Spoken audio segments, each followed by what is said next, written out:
the Sasquatch, the Yeti, the Abominable Snowman, or as it is mostly known as in the United States, Bigfoot.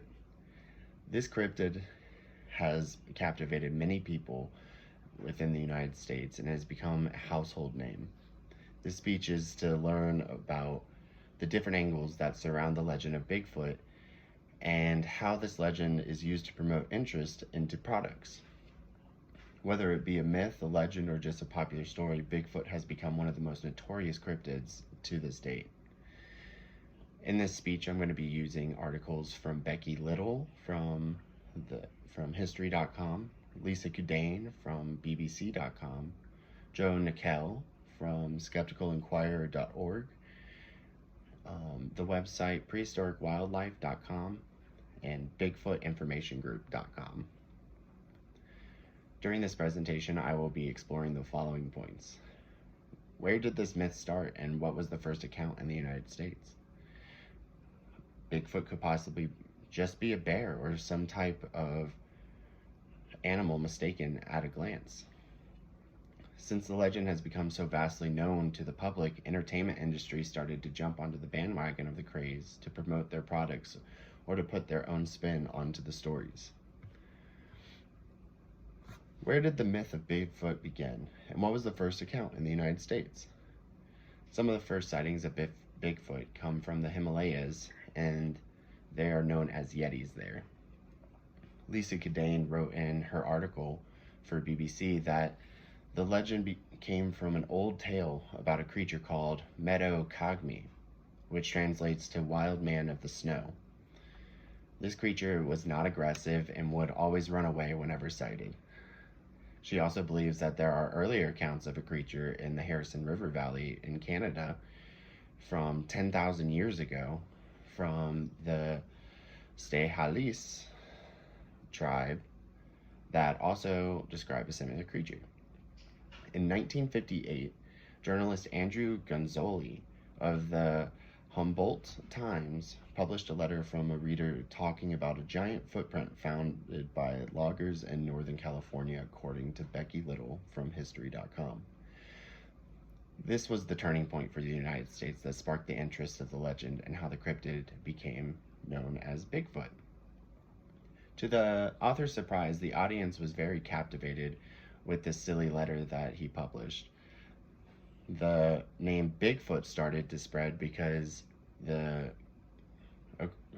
name Bigfoot started to spread across the country, and as Becky Little said it, and so the legend was born.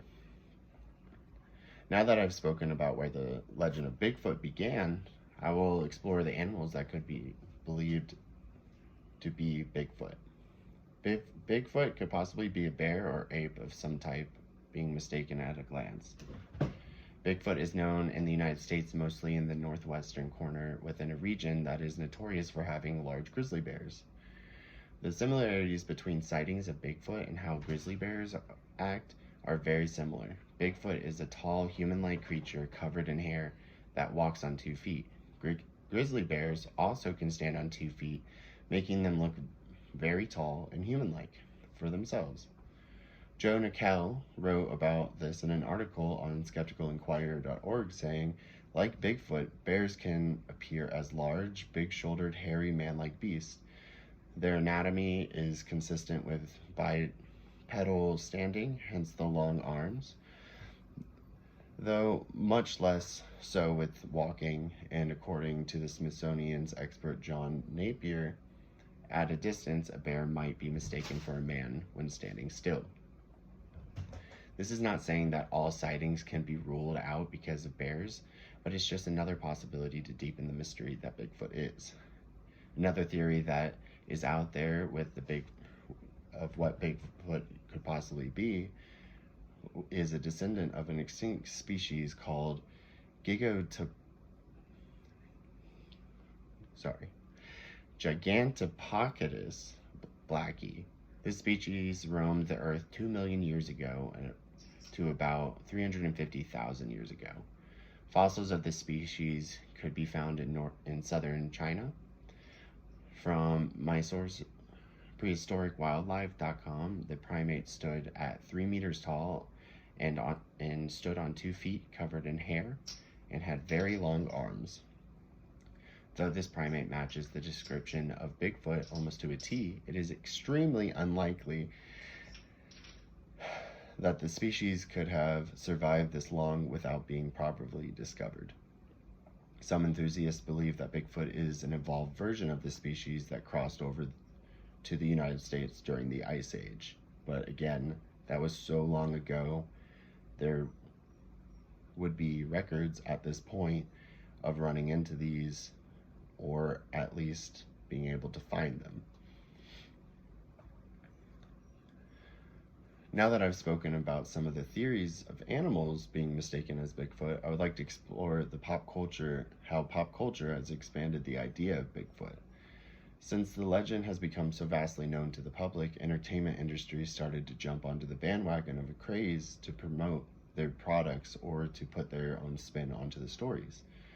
There are movies created that use Bigfoot as a main character to pull in the audience's attention because of the popularity of the legend. Some of the most notorious movies that come to mind, for me at least, would be Harry and the Hendersons, Rudolph the Red-Nosed Reindeer, and the most simply put one, Bigfoot. People have even taken to making museums that display evidence of Bigfoot's existence and treat the idea as a tourist destination or a money trap. People have even taken to making museums that display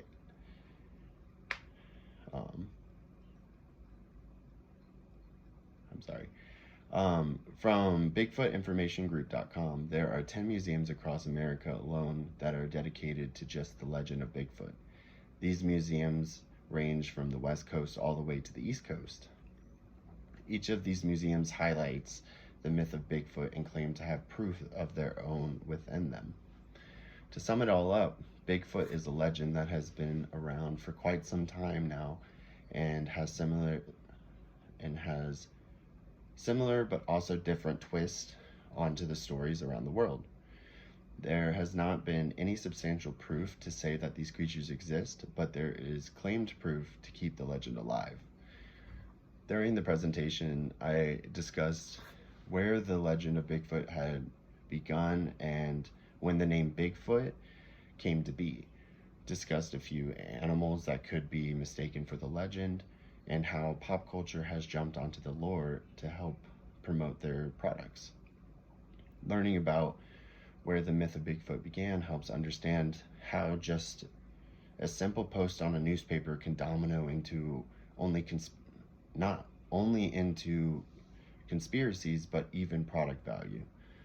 These types of legends cause mystery to the listener and create an idea that can grow to something quite larger than it once began. Whether or not Bigfoot is real, the legend grows almost daily and will continue to grow throughout time.